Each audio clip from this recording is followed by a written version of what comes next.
जय माता रानी दोस्तों, आप सभी का स्वागत है मेरे चैनल स्मार्टिज्म डिवाइन पर।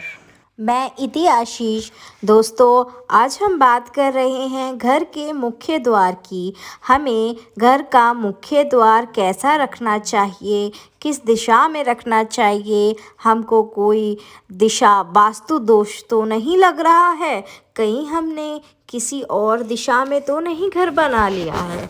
मुख्य द्वार, दरवाज़ा, गलत रंग, दिशा, बनावट अगर गलत हो तो बहुत नुकसान झेलना पड़ सकता है आपको। दोस्तों, अगर हम पूजा पाठ अच्छे से कर रहे हैं, हमारे कर्म अच्छे हैं, सब कुछ अच्छा है, उसके बाद भी गलत हो रहा है तो कहीं ना कहीं हमारे दोस्तों इसमें वास्तु दोष ही पड़ रहा है।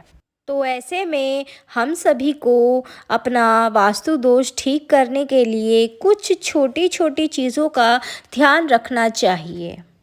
मुख्य द्वार आपका पूरब या पश्चिम दिशा में होना चाहिए। उत्तर का दरवाज़ा भी अच्छा माना जाता है, लेकिन दक्षिण ओर का दरवाज़ा बिल्कुल भी मुख्य नहीं माना जाता है।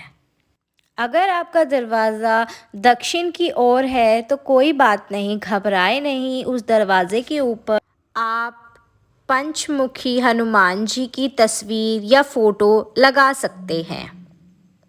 अगर आपके पास पंचमुखी हनुमान जी की भी फोटो नहीं है तो आप 9 इंची स्वास्थ्य का चिन्ह दोनों दिशा लगा सकते हैं। दोस्तों, हमेशा 2 पल्लों का दरवाज़ा घर में शुभ माना गया है। राउंड टाइप का दरवाज़ा बहुत ही अशुभ माना गया है। मुख्य द्वार इस तरीके का होना चाहिए, स्वास्थ्य के चिन्ह या पंचमुखी हनुमान जी की फोटो के साथ। दरवाज़ा टूटा फूटा या फिर गला सड़ा निकला हुआ ऐसा दरवाज़ा नहीं होना चाहिए। साथ ही काले रंग का दरवाज़ा भी नहीं होना चाहिए। भूरे रंग का दरवाज़ा होना चाहिए या लाल रंग का दरवाज़ा आप कर सकते हैं और उसके आसपास सफ़ेदी लगा सकते हैं। दरवाज़ा अंदर की तरफ से खुला होना चाहिए, ना कि दरवाज़ा बाहर की ओर से खुला होना चाहिए। इससे नेगेटिविटी बढ़ती है और माँ लक्ष्मी रुष्ट होती है।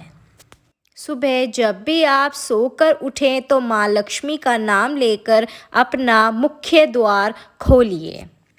घर के मुख्य द्वार पर आवाज़ नहीं होनी चाहिए, यह अशुभ माना जाता है। इससे घर में लड़ाई झगड़े होते हैं, घर में बहुत कलेश होता है, जैसे कि आवाज़ में आवाज़ आती है। दरवाज़े के कोनों में साफ़ सफाई रखें, वहाँ भी आपका बहुत इलेक्ट्रॉनिक का सामान पड़ा रहता है, उसको भी साफ़ करें।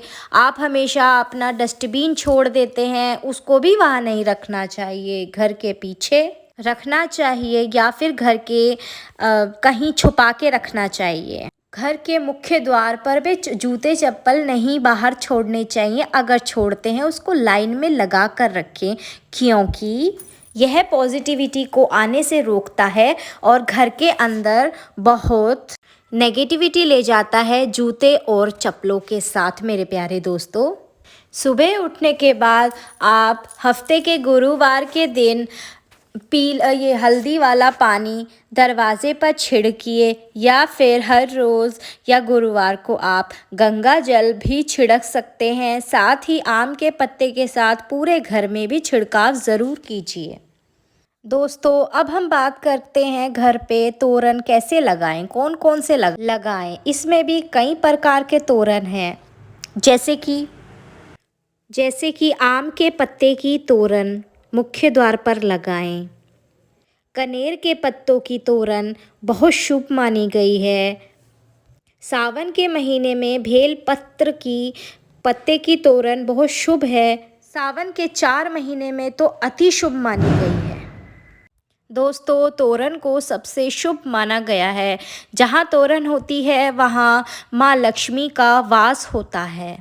जहाँ तोरण नहीं होती वहाँ पर माँ लक्ष्मी का वास होता तो है, मगर इतना उपकारी नहीं होता है। मेरे प्यारे दोस्तों, घर में सुबह और शाम कपूर का दिया जलाना चाहिए और कपूर का धुआं दरवाज़े और बाकी के एरिया पे भी देना चाहिए।